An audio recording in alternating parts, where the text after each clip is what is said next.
Casablanca, nous avons le registre des cancers du Grand Casablanca qui nous permet donc de colliger tous les cas qui sont diagnostiqués et traités au niveau de la population de Casablanca. Et il nous permet aussi de suivre l'évolution donc des cas de cancer au niveau de la région de Casablanca.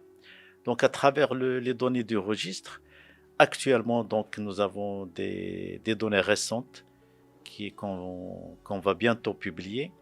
C'est que finalement, d'abord, le cancer continue à poser un réel problème de santé publique au Maroc, vu le nombre de cas observés donc chaque année et l'augmentation du nombre de cas, à tel point qu'actuellement, on estime que nous aurons à peu près 50 000 nouveaux cas de cancer à l'échelle nationale, au niveau du Maroc.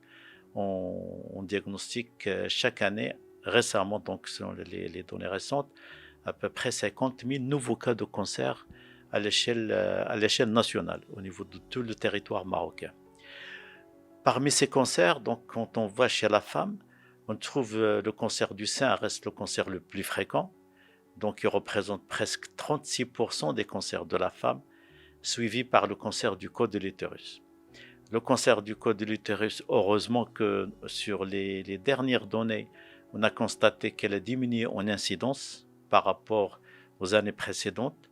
Et ceci sûrement est dû donc aux efforts qui ont été faits sur la sensibilisation de la femme pour faire le dépistage par le frottis, traiter donc les lésions avant qu'elles deviennent vraiment des lésions cancéreuses. Et donc on constate que et finalement pour le cancer du col, on est en train d'assister à une diminution de l'incidence. Malgré cela, donc, le cancer du col de l'utérus reste le deuxième cancer de la femme. Nous avons un cancer aussi qui est très fréquent chez la femme, c'est le cancer de la thyroïde. Mais heureusement que le cancer de la thyroïde, c'est un cancer qui reste de bon pronostic. Donc, le fait de voir qu'il est assez fréquent au Maroc et chez la femme marocaine, ceci n'est lié qu'à une anticipation dans le diagnostic. C'est parce que au Maroc, tous les médecins généralistes, ils ont des échographes. Et donc, quand ils reçoivent des femmes pour n'importe quelle pathologie, quand ils passent l'échographe, la sonde d'échographe sur la thyroïde, ils trouvent un petit nodule. Et finalement, donc, on trouve qu'elle a un petit cancer et qui ne met pas du tout en jeu le pronostic vital des femmes. Et le troisième cancer qui pose problème chez la femme au Maroc, c'est les cancers rectocoliques. Les cancers rectocoliques, malheureusement, on le constate depuis plus d'une dizaine d'années. On constate qu'il y a une incidence qui est en train d'augmenter au Maroc, aussi bien chez la femme que chez l'homme. Et chez l'homme d'ailleurs, le problème du cancer chez l'homme, c'est le cancer du poumon. Le cancer du poumon reste le premier cancer. 25% des cancers de l'homme sont des cancers pulmonaires. Et le problème, la particularité donc du cancer chez l'homme, c'est que la majorité des cancers que présente l'homme sont des cancers liés au tabagisme. Ce sont beaucoup des cancers liés au tabac. Donc on trouve le cancer du poumon, on trouve avec le cancer du poumon le cancer du larynx, le cancer de la vessie.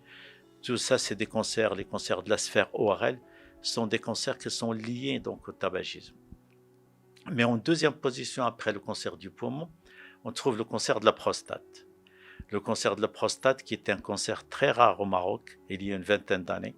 Là aussi, nous avons une incidence en augmentation. Et ça, on le sait partout dans le monde, plus la population vieillit, plus le nombre de cas où l'incidence du cancer de la prostate va augmenter.